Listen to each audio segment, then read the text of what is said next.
The original Surrealist artists. Today we're going to take a look at the original group founded by Breton. This is the group. As you can see, Breton is on the left with striped tie, Dali's in the middle, and the others we will be discussing further in this short video. We will begin with Salvador Dali. To see more about his works, see my other video on his work and tour of his works at the Salvador Dali Museum in St. Petersburg, Florida. Salvador Dali, he is the author of many masterpieces such as The Persistence of Memory, The Elephants, Dream Caused by the Flights of a Bee Around a Pomegranate, A Second Before Awakening, and The Temptation of St. Anthony, to name just a few. It's without doubt one of the most admired and respected artists of the Surrealist group. In the 1930s, the Spanish painter and sculptor was kicked out of Breton's group for political views. The Surrealist group had moved towards more political views, and Dali just wanted to paint his paintings. Despite the fallout with the Surrealist group, Dali's fame grew. He continued to grow, and later he improved on his works all the while. And so, when someone asked him at one stage, what is Surrealism? Since he was the only one considered as Surrealist painters, he said, I am Surrealist art. This is a painting of Paul Éluard. Éluard was a famous French poet and a founding member of the Surrealist movement. He was married to Gala for 12 years prior to her relationship with Salvador Dali, whom she later married. The painting sold for $22 million. Joan Miró was a Spanish painter, sculptor, and ceramicist born in Barcelona. The foundation, Fundación Joan Miró, established this museum for his works, and now you can view many of his paintings at the museum. The painting on the left is called Carnival of Harlequin. It's a climatic work from a series of paintings Miró produced, infused with the color scheme and landscape of his native Catalonia in Spain. The curious figure depicted in the central left portion of the canvas with a half red, half blue mask and diamond pattern on his tunic references Italy's Commedia dell'arte. In this popular form of theatre, the harlequin is a foolish character who is perpetually unsuccessful in love. To depict oneself, Miró came to know of this tradition through the work of Pablo Picasso. At the time Miró created his painting, he had so little money he served a friend radishes for dinner because it was all he could afford. He described coming home at the end of the day without food as if in a trance. Therefore the hole in the harlequin's stomach may allude to Miró's own poverty and hunger. All the other titles might be in reference to Mardi Gras, the celebration that precedes fasting during the season of Lent in the Catholic calendar. Many revelers dressed in costumes and the hybrid creatures are playing, singing, dancing, and celebrating with music literally in the air. Not sure of the value of this particular painting, as the estate of Joan Miró held all copyrights and information and licenses to his paintings. Here is one extremely expensive painting that went on auction and sold for $36 million. It's called Étoile Bleue. Pablo Picasso, best known as a Cubist artist, Pablo Picasso changed his styles many times during his long and highly productive career. At a certain point in life, he began to be associated with Surrealism.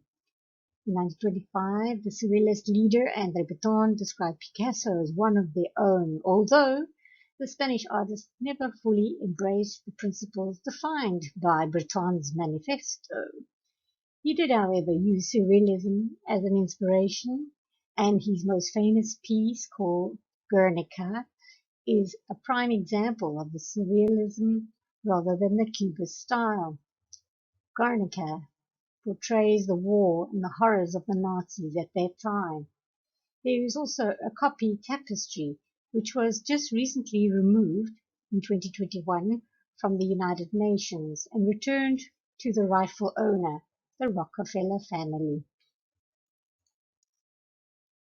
This painting went on auction called Women of Algiers and sold for $179 million.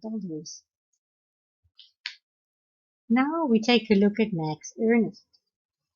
Initially one of the leading members of the Dada movement, later one of the founding fathers of Surrealism, Max Ernst was also one of the first artists to apply Sigmund Freud's methods in his works. During World War II, the German painter, sculptor, and poet emigrated to the United States, and he distanced himself from the Surrealist movement, but he continued his work with individual Surrealist artists. His most famous Surrealist works include Two Children Are Threatened by a Nightingale, The Fireside Angel, and The Elephant Celebs.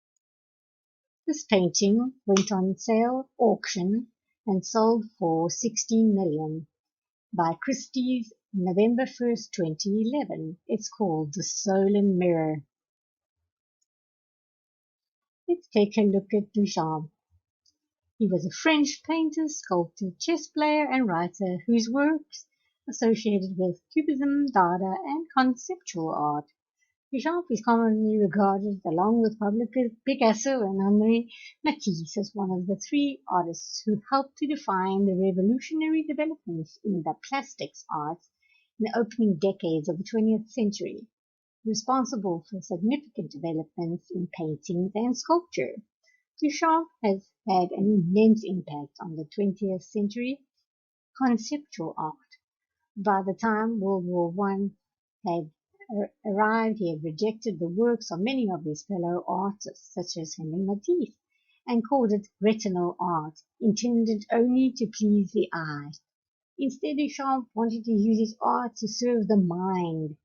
Marcel Duchamp has been heralded for his work as the most influential artist in the world because of his unusual artistic flair. He once took a urinal, and just a regular one, which he bought at the store, hardware store, and wrote "Matt" on the side, turned it on the side, put it on the exhibition, and said, "There you go." And yes, it was accepted as a work of art. On the right, we see New Descending Staircase. For some reason, it also stole the spotlight from Cézanne and Gauguin's works at the time, although many art critics did not like his work. Duchamp's alter ego, called Rose Salavey, sold at Christie's in New York. Take a closer look. Tell me what you see. $11 million it sold for. Giorgio de Chirico was an Italian artist, a surrealist. Although his art in this form was short-lived, he loved the art movement and called his art metaphysical school. Chirico's dream-like, mysterious, and enigmatic paintings all bear peculiar names, exercised an immense influence on the surrealist artists and their work.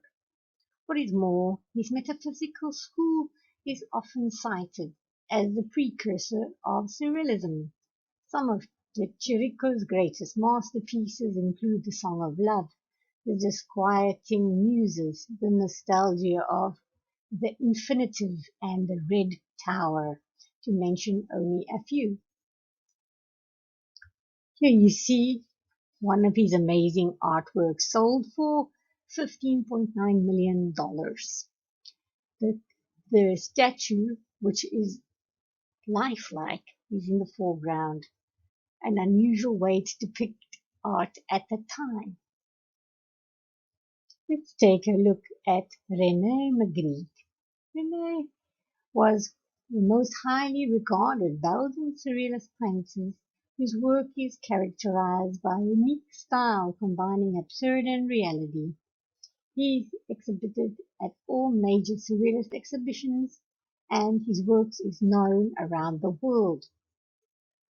His success didn't come easy. On the contrary, art critics weren't impressed by his work, and that didn't change until he was in his 50s.